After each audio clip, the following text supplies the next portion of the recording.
Hello, everyone. This is Caillou, and I'm back again for another Moxtober recap. If you don't know what Moxtober is, it's a yearly event where, for the month of October, each day there's a single one-word prompt, and people design cards inspired by whatever that prompt makes them think about. Today's, I guess you could say, bird is the word, literally. So, uh, I think there's fairly obvious ways to take this, but I think that what I've come to appreciate from doing Moxtober is that even when there's a prompt that has a very obvious mechanical way to take it in terms of Magic the Gathering, people will always be looking for innovative things to do, or their minds will jump in some unique direction. So I'm interested to see how that pans out. Today, I've got special guest with me, Mur or Espithel. Um, Hello there. yeah, so tell the people a little bit about yourself and what you've done in the custom Yes, Magic so community. I'm or Spyful. I'm the person who created Primavera, a calendar uprising. Well known for being an experimental game designer in the custom Magic community for some reason. Don't know why. Yeah, hard to I hard to work on say. my I work on my own little game called Blocks Cards. I play this as a hobby, and I'm happy to see what you'll do as a hobby.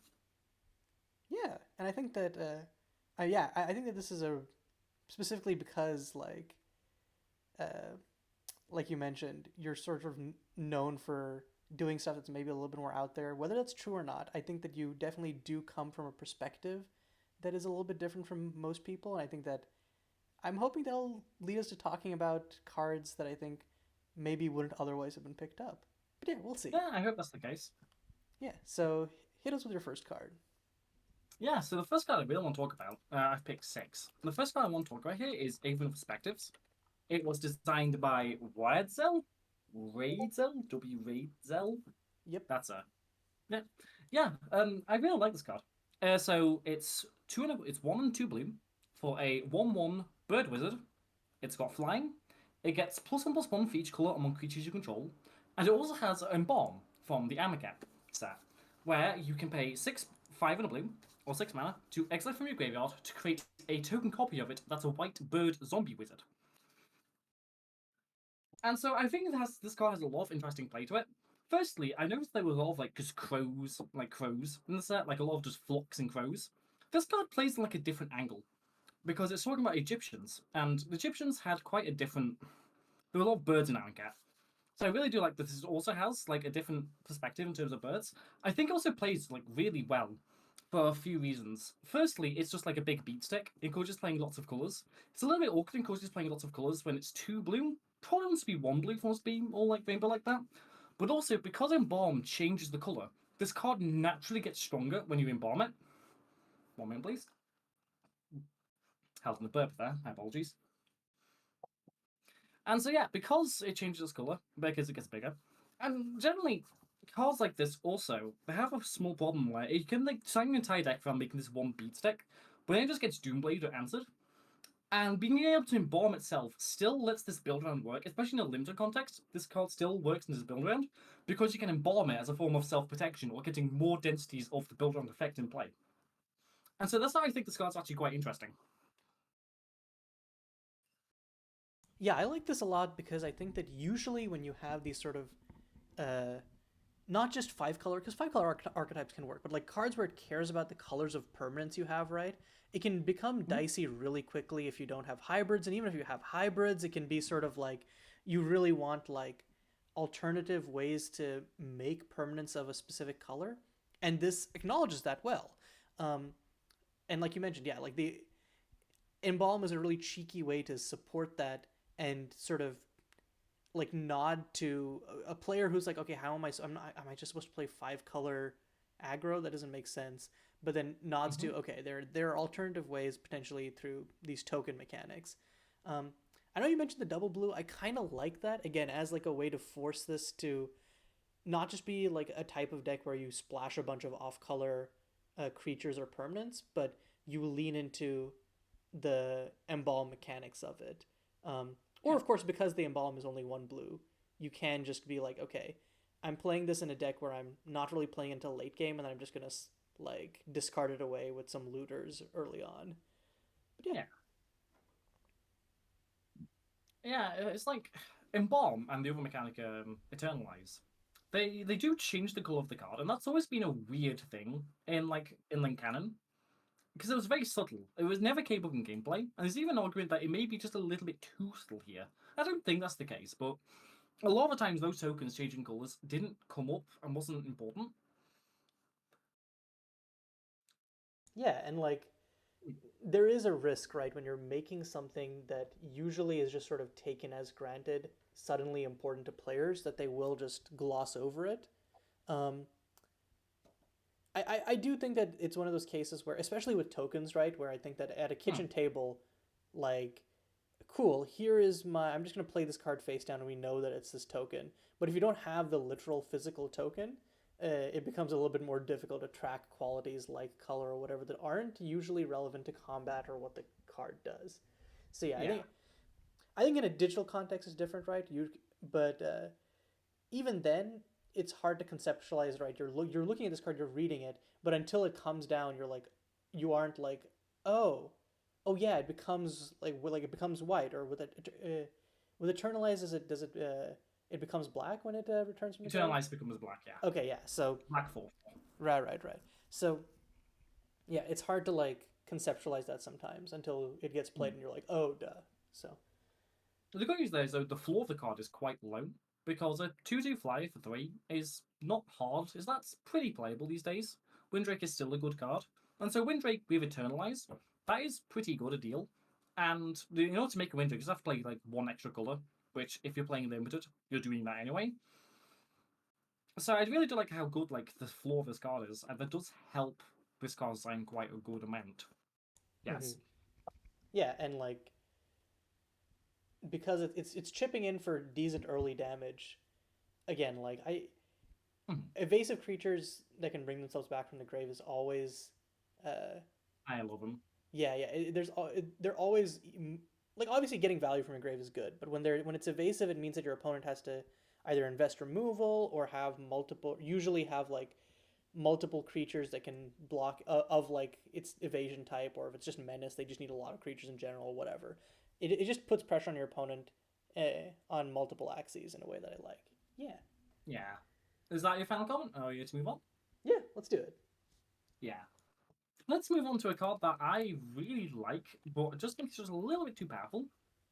This was designed by Gateway 7, also known as Ren. Love you, Ren. Thank you for existing. So this is the All-Seeing Flock. It's a legendary creature, a bird army. Guess an army on like a non-card of mass. Sure, why not? It costs a white and a blue for a 2/1 with flying and lifelink.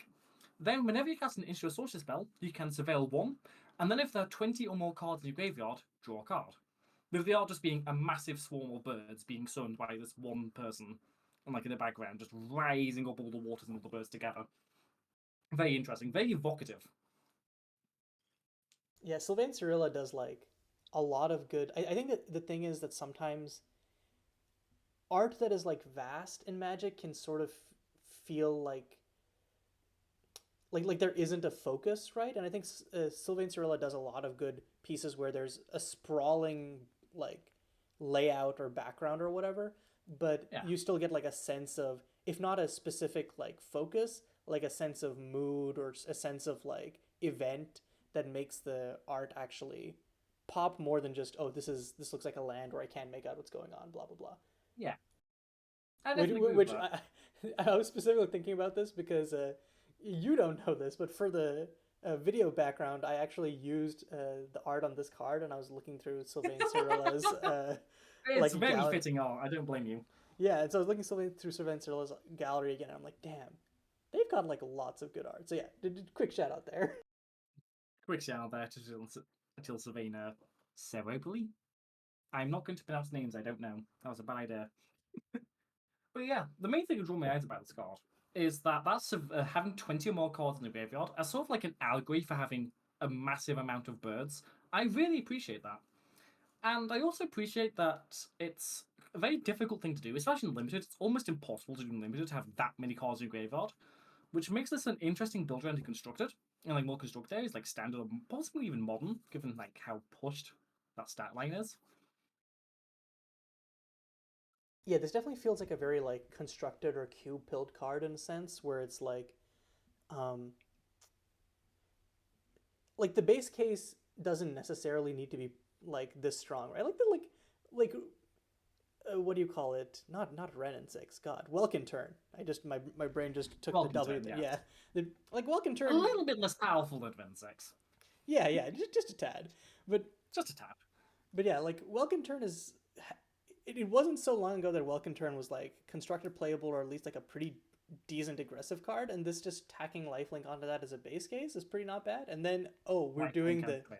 Yep. we're doing the DRS thing on top of that, and then maybe card advantage. Like I don't know that it's necessarily like over the line, but it's definitely one of those things where like it is very much like you're pushing this on multiple angles to try and make it a constructed role player in some senses. Yeah. There's also the question of is that taking focus away from the 20 cards part of it? Are you just playing this as like a card selection, a tempo threat, and the 20 cards So, thing ends up being like trinket text? It depends. it's a little bit interesting there because while it is pushed, and while I think the total power level of things that's not the constant surveilling does detract from it, in terms of like its overall focus, I don't think that the focus is away from being that. And I think that's mostly because of the lifelink and the colour choice. Because it's white blue. White blue is technically quite a controlling playstyle because it's got like the ball wipes and the card draw of both colours. So that tends to make a control deck. With the instant sorcery Spellrider, which again tends to be a more controlling playstyle, and you play lots of sorceries in white and blue. And additionally, it's got lifelink, and it's got evasive lifelink, which is a pretty nasty combination against a lot of aggro decks. Because I can imagine a control deck dropping this on turn 2 and just slowly chipping away at the opponent while gaining a lot of life to deal with the aggro deck's own like threat on their clock. Yeah, yeah. So it's powerful. So it's powerful, but it's not like I do think this wants to be 3 mana. I really do think this wants to be like a 3 mana 2/2. Because that way you are playing it more for the surveilling part than just the fact that it's a well scattered beats deck that also surveils cards. Mm-hmm. But I don't think that's like necessary. Yeah, What do you yeah. think? I think I'm on like it could be either, and it kind of just depends like where you want it to see play. But I do agree that like there is a yeah, I agree that if the cost was like 1 mana more, you would be looking at this more as like okay, um, like again, it's not quite tempo, but it's more of like a control deck that isn't looking to slam a Dream Trawler or whatever. It's a control deck that's looking to sequence an early threat like this All-Seeing Flock in between Hmm. interaction. Like turn 5, play this, hold up a 2 mana counter spell, and Yeah. just kind of like get you kind of get the edge on opposing control decks that way because your threats are just cheaper. Mm-hmm. Um, That's a good point. And I didn't think about the opposing control decks. yeah, I I guess think we it's a said all there is to say on this one, yeah. yeah. Hit us with the next card. Here's the next card. Okay, let's start with this funny one. Ornito Dragon. It's a bird hover. A very creepily many-armed bird hover. How many arms is that? That is 1, 2, 3, 4. 4 arms? 4 arms and 2 legs. Creepy. Mm-hmm. And it's holding a rabbit. Is that a rabbit or a person? I think it's a deer. I think Oof. because look at its size relative to the trees. I'm pretty sure that's a deer. Oh, and you can see just like a tiny ear as well in between the text. Yeah, that's a deer. Damn. That thing's huge. But yeah, Ornithopter Dragon. It's a bird horror, of course. And it is a 4 mana, 2, 1 blue, 1 black, for a 3/3 flyer. When it enters the battlefield, surveil 2. For each card put into the graveyard this way, each opponent loses 2 life unless they discard a card.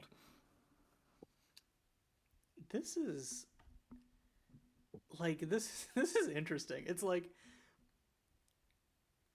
a very like almost I don't know how to describe it. Like actually, quick thing before I say anything about the card was designed by Zile85 Xile85. I forgot to mention that. My apologies. No, Cheers, Elaine. it's all good. It's all good.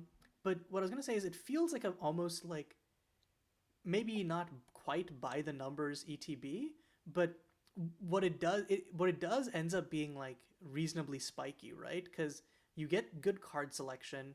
Um, to like complement the 3/3 body, you get the potential to like force your opponent to either like discard 2 cards or lose 4 life.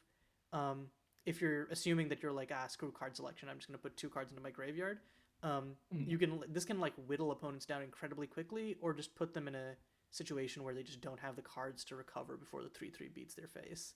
So it it's a card that I think reads kind of boring at first glance, but then when you think about how it plays, it's like, oh, this is terrifying, and I would love to be not on the receiving end, but on the I am playing this end of this card.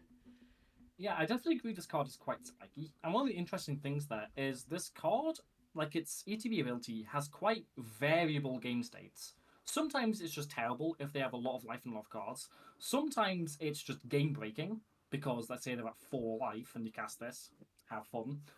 Sometimes just in between, where you have to consider like the value of the cards you want to draw or going to draw versus maybe making them lose 2 life or discard a card. And the fact the opponent also gets a choice in how they're being punished by you surveilling also adds to a lot of the play here. So it makes a little bit of a mind game in this card, which I really do appreciate. Mm-hmm. Yeah, and I've been thinking about like the idea of short games versus long games recently. I mentioned this on another episode, but like Yeah. this does very much feel like a card which in blue black, which black definitely does it already, but like blue, I think a it's usually the Welkin turn style decks, right, that are pushing for Yeah. short games. But this sort of marries both of those in a fun way, where it's the resource denial plus the life total pressure that short games love. But it's almost like in a top end for that sort of deck. Yeah, it reminds me a lot of a very old card called Boy from Ravnica, which is a 4/4 flyer for the same cost, but you lose 1 life every turn. Mm-hmm. And this was like a really powerful card back in the day because it's like a 4 mana 4/4 flyer. That's Mm-hmm. still really good even today. And so for have a blue-black deck being playing such a card, it does remind me quite a lot of that card. And I really do like that card as well. I think my one criticism of Onitricon is it's just a little bit too.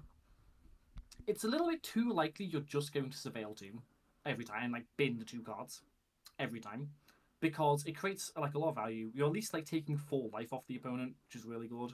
Mm-hmm. And I don't see a lot of cards unless like you have to draw them or you will instantly lose the game. Unless you're in like that type of situation, I don't see a lot of cards being as good as making your opponent lose life or discard a card instantly. Yeah, it is one of those things where it's like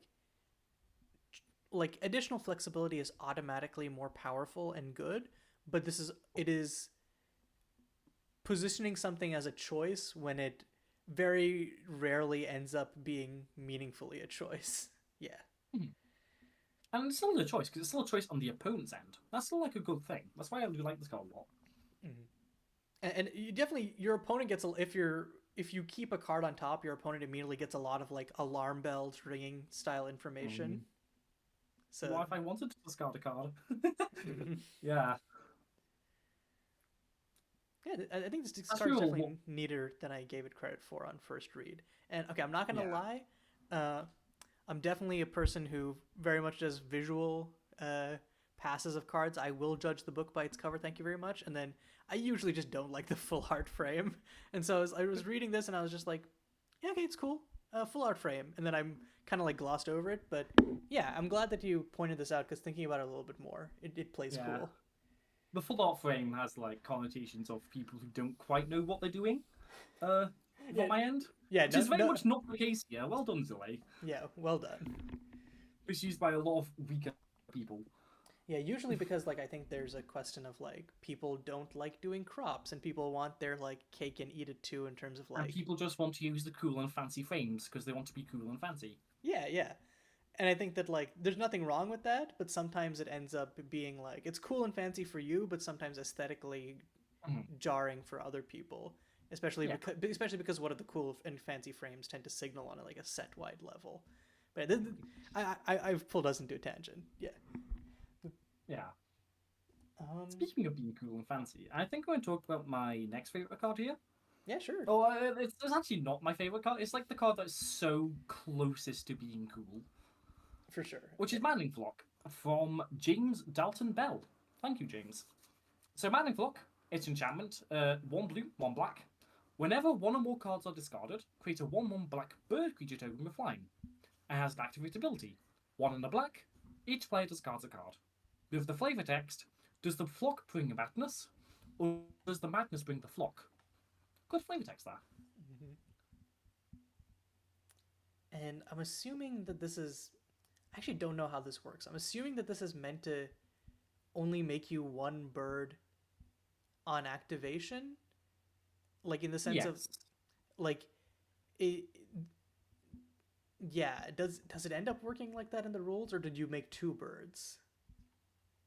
I think it's supposed to be whenever one or more players discard one or more cards, but Yeah. that's a minor quibble. The not minor quibble, though, is that the discard activation is instant speed. Hmm. You can just lock, so you can just Yatagarasu someone with this. You know that Yatagarasu was also a crow, right? Or like a Mm-hmm. raven. You know what? It's like It's the actually spirit of pro. it. Yep. Yeah, it's appropriate. It's on theme. Some have a flavor win. Yeah, and also I guess for people who don't know what Yatagarasu is, it was a Yu-Gi-Oh card that allowed you to draw step lock your opponent by repeatedly making it so that they just did not draw cards for the rest of the game. Yeah. Probably the best way of describing it is a 1/1 with haste. End of turn, it will return itself to your hand. And if it ever dealt drama damage to the opponent, they would skip the next draw step. So Hmm. you would play it, hit them for 1, bounce it, next turn, play it, hit them for 1, bounce it, next turn, play it, hit them for 1. Just slowly peck them to death. And they Hmm. can't do anything about it. But yeah, speaking What's of your what old do you game? call it? Like, Blue black short game cards. This is very much that, where mm-hmm. again it's okay. I'm gonna create a bunch of tiny annoying attackers. We're both gonna lose resources, but I'm coming out ahead, and I'm gonna kill you. So touche. And you have to lock you. Yeah, and then I lock you. But this is assuming that it does the locking part is gone. We move this to sorcery speed. Yeah, if you make the sorcery speed, this card's excellent. Hmm. It's just that one little mistake. Hmm. And I like how aggressive the rate can be on the activated ability because of it being each, but also because of it being so the rate being so aggressive, it means that you can kind of like really quickly snowball this into advantages against decks that are like slower in nature. This feels really good if you can get, say, turn 1 play a 1-drop, turn 2 play this, turn 3 play 3 1-drops. They seems like a really good curve for this type of deck. Especially because then you can go into turn 4, activate it twice.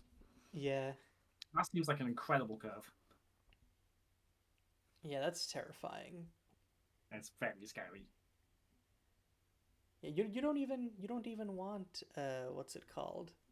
Oh God, just the last card we discussed. How am I forgetting it? You don't want you don't want Ornithodrakon in this deck. Because you want to be so low to the ground. Yeah, you want to get your hands empty as quick as possible, kind of like a rotting vegetable. Yeah, for sure. Mm-hmm. And also, there's just like a lot of cards that care about having like a huge flock of birds. I've noticed with other submissions, a lot of cards are just like a huge amount of birds. I feel this card best represents them. Yeah, I think it's interesting like how much like like there are animals that we think of as like singular units versus like I guess like pack animals, and it's interesting how much we regard birds as pack animals, despite there being lots of species that are very solitary. But I think it's the ones that are sort of hang out in urban areas a lot are very pack animal-ish. Yeah. Goddamn pigeons. I did we get a pigeon card here? I'm a little annoyed that we didn't. Like I I like don't believe we did. I like the variety we got in the birds that people did, but I wish there was a little more. Like I don't think there was even a single flightless bird. I was disappointed. There was a chicken. Okay. Granted, it was a chicken piloting a plane, but still a flightless bird. Yeah. Well, yeah, a flightless bird making up for its flightlessness. I do appreciate the bit there. Um, but yeah, what card do you want to talk about next? Yeah, one moment. Just looking at all cards. Yeah, so next I want to talk about is I think it's going to be one of the weirder cards in this list. Definitely most out there. Actually, that's a look at this land. Second most out there, which would be a Kra Winged Lookout. So this is the, as far as I can tell, the only commander focus card this time. And it was designed by Darkoso82. Thank you, Darkoso. So Crowing Lookout. 2, 1 green, 1 blue, mana value 4. Legendary creature, Bird Rogue. It has Flying. Eminence. Whenever one or more birds you control deal combat damage to an opponent, as long as Crab Bird. Damn, it's just Crab Bird. It's not even Crab Bird. Oh my god, I've lost my. Oh yeah, this. What happened there? Typo in the group chat. Typo in the group chat. Get him, lads. As long as Crab Winged Lookout is in the command zone or on the battlefield, you get to draw a card whenever one or more birds control deal combat damage to an opponent. So it's an Eminence ability. Put it in the sideboard. Hit them with some birds. Make some more birds. Mm-hmm. Or draw cards, which will then give you more birds. And it has the ability of whenever you cast a non-creature spell, you get to create a 1/1 blue bird creature token with flying. How do you feel about it?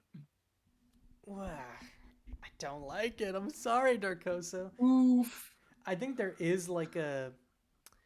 Like, I don't think that Eminence is inherently unworkable, right? But I think there needs to be like a strong incentive to cast your commander, usually to act as like an endgame finisher or sort of like take whatever incremental advantages that it gains from your Eminence ability and then convert that into like a dominant board state or whatever. But here it feels like sure, I don't think that I think that making a 1/1 flyer on non-creature spellcast is pretty damn good, right? Especially when you're having a full grip. But I think on its own, just giving you a full grip is like good enough on its own, right? Like it just doesn't give a full grip because it's one or more birds. It's only well, giving yeah, you one. fair. But like essentially being a one card per turn, and I think that it's very rare that you're not going to be drawing off of this. Like I think if you're playing this guy in your command zone, you're filling it up with like a bunch of 1-drop birds, 2-drop birds, and then just trying to like get under your opponents and just get a huge card advantage going. And like I don't think the reason why. Oh, sorry, go ahead. I'll let you finish. I'll let you finish. Nah, I was just basically gonna say like I don't think that like the dichotomy between being in the command zone and being on the field is like it's not like the worst I've seen in terms of like Eminence designs because again you still can convert the cards in hand into a larger board that you can then use to kill opponents. But I think that it does err on the side of the Eminence, in my opinion, the Eminence ability being a lot more attractive than the actual commander being on the board. And oftentimes I think that you would rather, instead of spending 4 mana on this guy, just spend 4 mana on better cards on the board, honestly, if you're in blue-green. It just feels like a problem where this played like a lot of burst or cards, but also wants to cast a lot of non-creature spells to make birds. So which one is it? Do you want to like be playing bird tribal, play a lot of birds, or do you want to be playing sort of like a Talavan deck where you cast a lot of non-creature spells to make birds? Which one is it? There's also an interesting thing where the Darkoso also made commander decks to go with this card, or worm? Yeah, for each day they're making a commander deck to go along with it. So we can tab through this quickly and see what they're. I did not know that. I imagine the Radagast in here is going to be Yeah, the Radagast is just the Craw. Yeah, the Craw stand-in. So it looks like. So I guess first question: how many birds are there? Well, less than 26. We can say that much. Surprise. Okay, maybe there just aren't as many birds in Magic as I thought because there's some interesting bird choices in here. I will say. Yeah, this is something I was going to touch on, which is that this is green-blue birds. Emphasis on green-blue birds. And birds tend to be almost entirely white these days. Definitely white-blue. And so the lack of white here is really hurting this card. Yeah, I do love the 0-power birds in Birds of Paradise and Gilded Goose. Oh no. Like, those are like 2 of the best birds ever printed, and they don't actually work in this deck. It's great. And you'll also notice that they're the best green birds. I don't think there's like a green bird that isn't one of these 2. Oh, there's Owlbear Club, never mind. Yeah, I think that the lack of ideally cards, if this deck. Oh, sorry. I was going to say, ideally, I think this sort of deck would want like more cards like Alrund's Epiphany, right? Like non-creature spells, like forget the extra turn. Non-creature spells that make bird tokens, because then it's the best of both worlds. You're getting that overlap. Yeah, this gives me. This also gives me very. Is it Edric, Spymaster of Trest, where Yeah, it feels like this is a very Edric style deck, especially because you see all the extra turn spells as well, right? Which is a And also Edric because it's staple. playing Edric. Oh, is it literally playing Edric? Okay, it's literally playing There's Edric. Edric in Yeah, this list. okay. Yeah. Yeah, it's annoying because this is a thing that is sort of inescapable with Commander, and I don't think it's not always like a strike against a card, right? Because there are Hmm. always going to be commanders which are just better, and sometimes you want to make a commander that's like more And fun Edric for. is quite well known for being a pretty hated card, actually. Yeah, yeah, It's like very powerful in ways that are quite annoying. yeah. So I'm not gonna like hold it against this card that like I would play Edric in the command zone, like it. That's just how it is. And I think that like Mhm. going for bird tribal makes sense. But yeah, I do agree. Like opting for green does look like it's stunted a lot of the potential cards that could go in here. The main reason I do like this card, though, other than mention deletion, is literally because its eminence is actually quite interesting. Like, eminence oftentimes has a lot of the problems where if you play a card with eminence, you saw this a lot with like Edgar Markov and especially Inala, where then it's just like how do I describe this? You don't have to try it to actually like make their abilities trigger or be like valuable.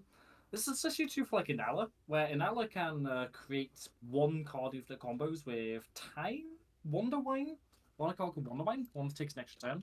Mm-hmm. The other card I'm talking about, Wonderwine Profits. There we go. I create a one card infinite with that, and Edgar Markov, as everyone knows, just makes a massive amount of the ones for existing, for breathing, Even like the which is quite. oldest one, Oloro, like it doesn't do anything like too like egregious these days, but like it generates free value. Well, this at least you need to Yeah. build around it and need to take specific game actions to get value out of it, is what you're saying. And also, your opponent can stop it by blocking or bolting the birds. It Yeah. reminds me quite a lot of a Rabo in that case, where instead of just making like one big cat, and a Rabo was definitely the best designed of the four eminence cards. Instead of because it made one big cat, where you could block it or you could stop it in some way, and that's a lot of the same gameplay here. Except you can also politic. You can decide, okay, who wants me to draw a card? Because I really need to draw cards to deal with this threat here. You can politic with this card in a quite interesting way, quite inherently. Mm-hmm. Yeah. But the biggest strike against it is just simply that it should be white blue, or it should at least be banned, maybe. Mm-hmm. The lack of white really does hurt this because that's where all the good birds are. And then if it's banned, you can play Derevi, and then you put Derevi in the command zone. No, No. no, no, no, no, no. No. But yeah. You can't expose me like that live on call. Come on. But yeah, I think that I do agree. I think that there is though like even if there is like play to it, there is sort of like you get like the, I guess it's questionable how much this matters in Commander given like the nature of it as a format, but you do get like a huge tempo swing by basically having this as like ley line of bird on the Ley battlefield. line of bird. Yeah. Um, so while there is like potential for interactiveness, uh, it is like you are getting like a huge like tempo positive play, I guess, by just having this in your command Yeah. zone. Um, but again, Commander has so much going on with it that if you're that like again, you could also just play your own Eminence Commander. Though like obviously that shouldn't be the answer, but Or just play Tim the Thrasios. Mm-hmm. yeah, or like there's a variety of ways that like if you want to push the power envelope to deal with this, you can even in casual settings. So ultimately, it's Yep. not like it's not like crazy out there, but yeah, Which is why I like it so much. I just like the fact it's an M's ability that's not busted. But yeah, I yeah, think we makes can move sense. on. Which I believe is the last card on my list. Definitely the most interesting card. Unsure if it's good, but I do think there's some stuff to talk about here, which would be Covidify slash Crowscare. This was designed by Core22. Thank you, Cord. So, Covidify, it's a 2-mana enchantment, 1 and a blue, for an enchantment aura. Enchant creature. Enchanted creature is a 1/2 bird with flying, but it also has a totally not adventure called an emission. Crowscare. Instant. Emission. Target creature gains menace and persist until end of turn. With an emission being, you may cast a spell from your hand, or by sacrificing its aura as an additional cost to cast it. So here you get either just like a quick combat trick in Crowscare, Or you get this removal spell in Covidify that can then become a combat trick in First Scare. How are you feeling? Yeah, this is one of the things where I think that, like, I think it's one of those things that gets the gears turning right, and there's clearly some cool new space being explored. Is the exact implementation something I'm in love with? Probably not. I feel like emissions want to be sorceries, right? So they aren't like, I would completely agree, yeah. yeah, onboard combat tricks. Persist is obviously a little bit of an alarm bell ringer, but otherwise, I kind of do like this as like essentially it's not quite card advantage for your auras, but I think that it gives auras which are traditionally like the black sheep permanent type in terms of like a build like the fact that if you interact with them in any way, your opponent That's gets the very worst sad. evergreen card type by a large margin, yeah. Yeah, yeah. And again, you have to sacrifice the aura to actually make use of this. But I like that you can make it so that there are some emissions that are like straight up turns it into a quote unquote sorcery spell if you play it with the aura and the emission. It obviously gives it additional flexibility. Um, it just feels like a cool flexible mechanic. I do dig it. What I like here is Mercy adds a lot of depth to how auras play on. Because normally the way you deal with like powerful aura speed removal is if your opponent plays an aura on one of your cards, you can then sacrifice that card to get an effect. Mm-hmm. You saw this quite a lot in like Guilds of Ravnica, where you could play that card that with like the woman cutting scissors on like one of your creatures to destroy one of your opponent's creatures, like a bone splinters effect. I Bone hate that I splinters know and all. which one you're talking about. I don't know the name, but like you said woman cutting scissors, and I'm like, oh yeah, okay. I see the art in my mind's eye. Yeah, it's the woman being cut there with the scissors, not the woman cutting with scissors. Thanks, Okay, man. words. It's called Severed Strands, by the way. Okay, yeah. You know what? Sensible, sensible. Sensible for woman cutting scissors. Mm-hmm. And yeah, so auras play quite well. I'll have like a lot of tension with bone splinters or like fling effects where you have to sacrifice creatures to gain value because they're pretty bad running into them. And so powerful auras that or powerful removal auras, which Covenify I think counts. Like a 1/2 bird of flying is not threatening at all. It's no Casmina's transmutation, but they're still playable. And so being able to at any point turn this removal spell into like another combat trick, or it makes your opponent want to find a way to get rid of the core Vilify before it becomes relevant. So they'll want to start blocking with it, or they'll want to like use their own sac effects as well. Or as well, that also has tension or labor depth because a 1/2 bird of flying is a really good target for like equipments or like other combat stuff, or it's just a really good way to chip in a little bit of damage. So it's good with pump spells, it's good with like a bunch of other stuff, which incentivizes the opponent to not just instantly kill the card like the moment it's covidified, Mm-hmm. which I think is quite. Yeah, I think that I didn't think of it that way, but it's yeah, especially because it's a removal aura with this emission mechanic. It does have a different dynamic than uh, a traditional aura would, in that sense. Because Mhm. yeah, your opponent has a little bit more agency or ability slash incentive to kill it. Hmm. And a lot of that texture is a little bit removed by it being instant speed. Because you can go, oh, my opponent's sacrificing this? Okay, I guess I'll just cast Crow Scare in response. Oh, my opponent's doing some suicidal trade, I'll just Crow Scare it in response. And so that's Yeah, why I don't think it quite works here.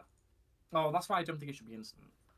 yeah, and I think again, it's just don't do onboard tricks if you can avoid it. There are definitely places Yeah, where it's like I think not that that common. yeah, and this is uncommon, It's but actually.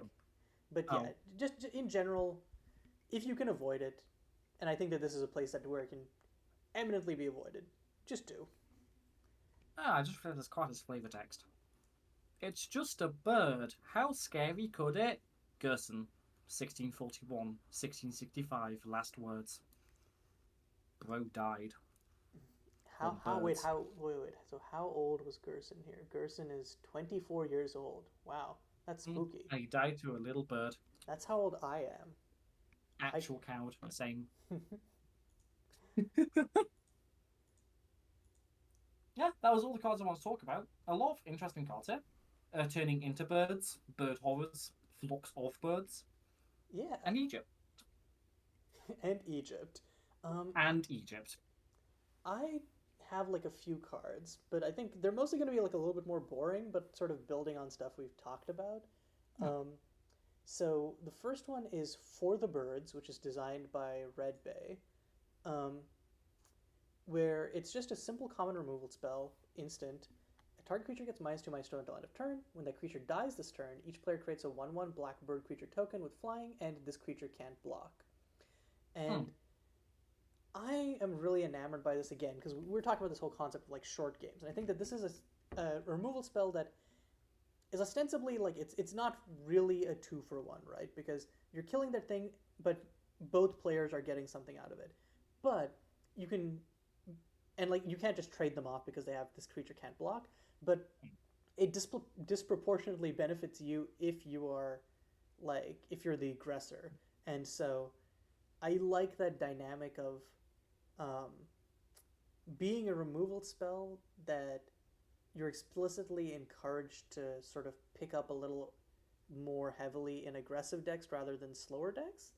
And I like that it pushes again for those small game style game states. Yeah, I noticed it said each player. I actually didn't realize that when I was looking at the card. I thought it said just you create one, Mm-hmm. which does change it a great deal because now it's instead of just being like a nice like control thing where you can like peck at the opponent after playing a little kill spell, now it's just a very evil sulfuric vortex slash moment of craving. Evil moment of craving is how I would describe this. Mm-hmm. I do think it plays quite well though, Yeah. and it has a lot of good ways to break the symmetry of it. Because you can, like, again, put equipment on your bird, or you can put pump cells on the bird. And it also encourages not using this removal on, what I'm going to say. It also encourages not using removal on just, like, little tokens. It encourages, like, using your removal on, like, quite bigger stuff. Mm-hmm. Especially on, like, a card like this evasive. So you will actually will want to use this on, like, an evasive threat. Because it's a 1/1 bird. So you will want to put like removal on that, especially if life is low. But this card can't quite do that. It can't quite be good as removal if your life total is low, which is a little bit awkward. It's a little bit awkward now. Mm. I wonder if It it wants to be a humate on each square. like you may have it. Okay, yeah, yeah, yeah. So that it isn't like yeah, that makes sense. I do think that might like change the dynamic a little bit in a way that like I was saying, like I like that it maybe isn't as good in like slower decks, but I also do agree that it is dissatisfying that sometimes you look at this and you play it and you're sort of just in the same state, which isn't a great place to be in. So Or giving worse, you look at this hand, you realise you really cannot afford to like deal with fly right now yeah, and just so can't play yeah, so giving the owner a little bit more agency, I think. As it. much as I hate to admit it, does make sense. But yeah, this was one of my favourites. Mhm. Um, Next up, I have Glittering Shadow, which is designed by Provocative. I actually did not see that it's designed by Provocative before, but shout out Provocative. Um, it's a essentially it's a 4 mana clone uh, that gives the creature you copy flying and also turns it into a tutor on death. Um, Now, I'm gonna be real. I haven't super thought through the implications of this, but I just looked at this and I was like, this is a really cool combination of staple effects that I have not seen before. And This is I'm not going to think about the implications of this, but I always love seeing new combinations of staple effects that I haven't hmm. seen before. Basically, yeah. Yeah, clone. That's also a slow demonic tutor. Not something I've seen before. Diabolic tutor. Not something I've seen before. So I will give it props for that. This is not an easy card to analyze because I imagine that one of the things you do is you play this. Okay, you fetch another glittering shadow, and when that card dies, you just get play glittering shadow again. Okay, yeah. I So imagine it that'll be a fairly common line of play. right. So should have like the self tutor protection. Mm. Mm-hmm. Should it? I don't think it needs to because if it's dying, it's fine. It's probably fine. Is Eh. so slow, protracted. I don't think it has to like be self-tutored. Mm. You're also missing out on like a bunch of stuff later on. Or the fact it is delayed means you can't really pick stuff like tech cards, like removal, or like Mm-hmm. it's less good if you do because you won't know if you need them. by the time you actually the card dies. Hmm. So it's a difficult card to analyze, which is interesting in its own right. I don't think I have a lot to say on it other than that. Yeah, it makes Or sense. the fact it gives flying, actually. The fact that it gives flying does mean you aren't just jump blocking this a lot of the time, or you aren't just using it to jump block a lot of the time, which can be a concern with Diabolic Tutor-esques. Hmm. Yeah, I do kind of wish that this went the route that a lot of the other birds we saw today went, where it's like it has a this can't block sort of rider. Mm-hmm. Also, notice a blue-black card. Yeah, we have. Another one. I'm surprised by the number of Another blue. one. Yeah, another one. We have a lot of blue black birds today. Um, One, two, three, and now four. Yeah. mhm. I was Well, expecting a lot of blue, but black? mhm. Really? Black? Okay. I guess it's just like one of those things where 'tis the season. People are thinking a little because it's getting towards like I guess spooky season. People are thinking of like evil bird, and that makes them think of Evil raven, bird. and yeah, ravens and crows. You know what? Let's throw it to a blue white bird card. Let's do Migrator's Haven, which is designed by Marina or Gynoid Poet. Um, and this is a, a tap land for blue and white, but whenever two or more creatures with flying you control deal combat damage to a player, untap Migrator's Haven. And I think this has like an interesting dynamic where I don't know, like again, like entering tapped is a hard sell for like tempo-ish decks, but I think there is something compelling here where if you can land this early and then curve some quick flyers into it, you can start netting a mana advantage by playing stuff on your turn, then getting it to untap, and then having interaction up on your opponent's turn. I think there's something a little bit neat there, and needing to hit with two creatures is a non-trivial condition, so I think it's like reasonable. Yeah. I have some experience playing with a deck that plays a lot of flying birds with lands that untap in MSM. A lot of experience with a card that would really love to play a card like this. The main concern is, as you said, like the steep tempo requirements of having two creatures with flying attack and it entering unconditionally tapped makes it a little bit awkward. I think it's like a technical definition of win more in like more advanced formats, Mm-hmm. where if you can actually like proc this reliably and get mana off it, you're probably winning anyway. Especially like in MSM context, where you have that land that untaps if you pay one life during your opponent's Yeah, untap step. the sunrise cycle. The Yeah, sunrise lands, which are a little bit silly. just a tiny bit as a treat. Just a little bit silly. Fun, but silly. Mm-hmm. Hmm. Although in weaker formats like a given standard, where you're playing this because it's a tap land, I do think that's where it's at strongest in terms of as a design. Mm-hmm. Because it gives you a little bit of a build around where, okay, you want to tap this to deal like extra combat damage. You want to untap this to deal more combat damage. Come on, man. You want to untap this. You want to deal combat damage to untap this. There we go. It's been 40 minutes. Give me a break. Yeah. So because you want to deal combat damage to untap this, that does like push you towards like a little bit of extra game actions. In a way where because it's just a tap land in a weaker format, you don't have like a lot of mana. I think that is interesting. Although I do think this gets silly in multiples in those weaker formats. Yeah, where this single thing starts netting. Like if you have two of these, like that's instantly counterspell mana. Yeah. If you have two of these, Yeah, and I think you it play probably is like if you have some sort of like control win con that makes multiple, like if you have an Alrund's Epiphany, say, mm-hmm. um, that's where this is at its silliest because then control decks can afford to take that tempo loss early in the game by having this enter tap. Yep. Yeah.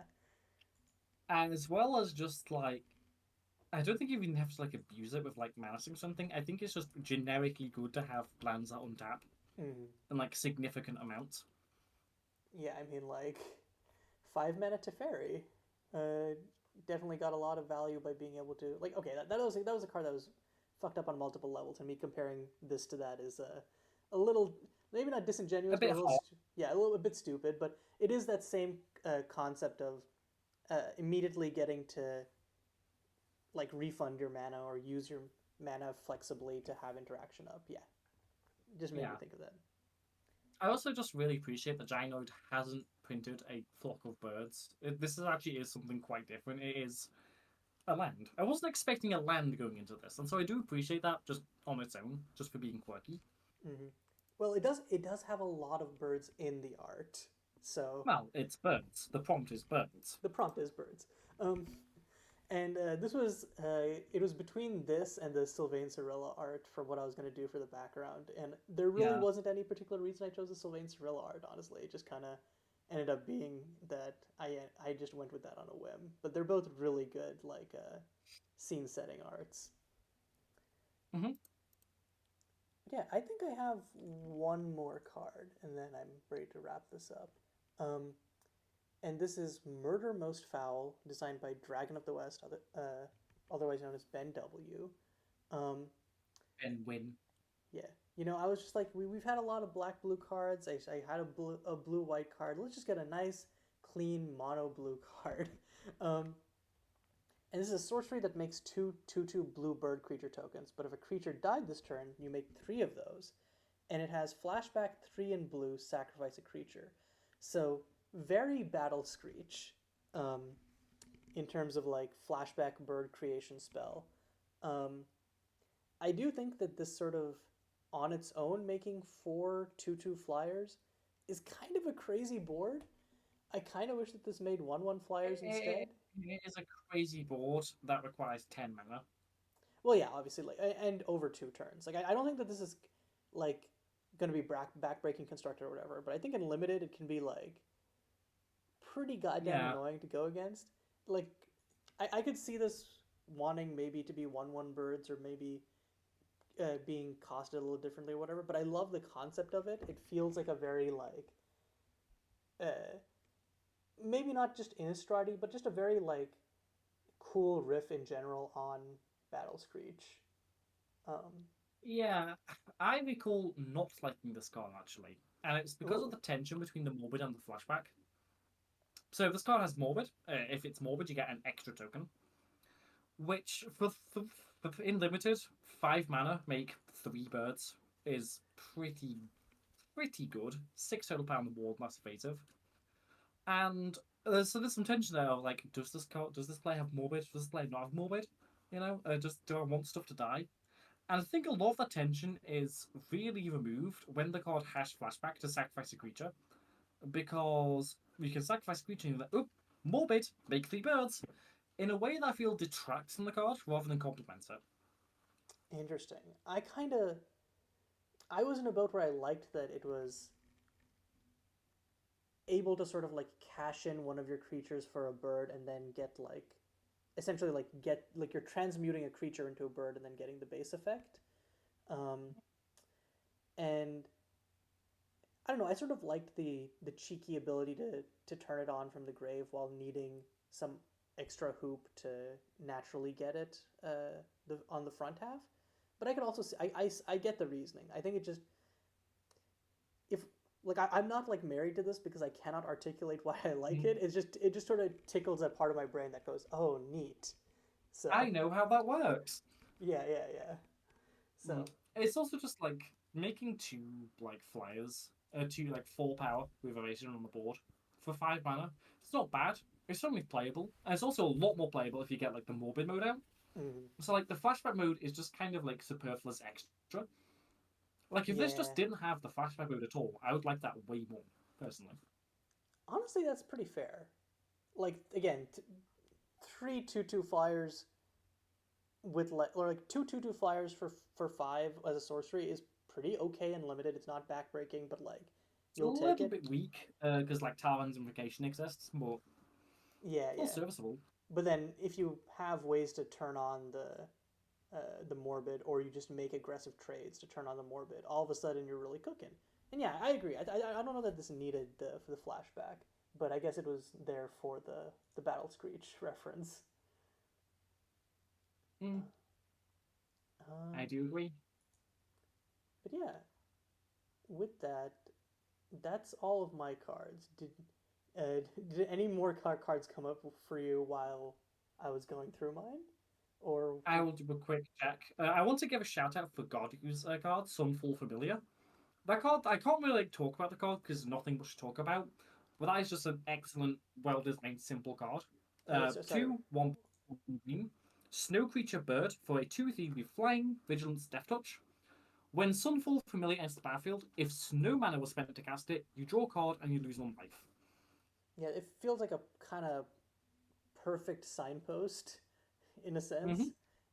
It's straight to the point. It's attractive and makes you want to pick it because it has a good body, and it points you towards what sort of archetype that you're most likely to draft it in, or that you Yeah, want that it wants to be drafted in. Yeah, it's just a very well-designed card that's hard to make commentary about, yeah.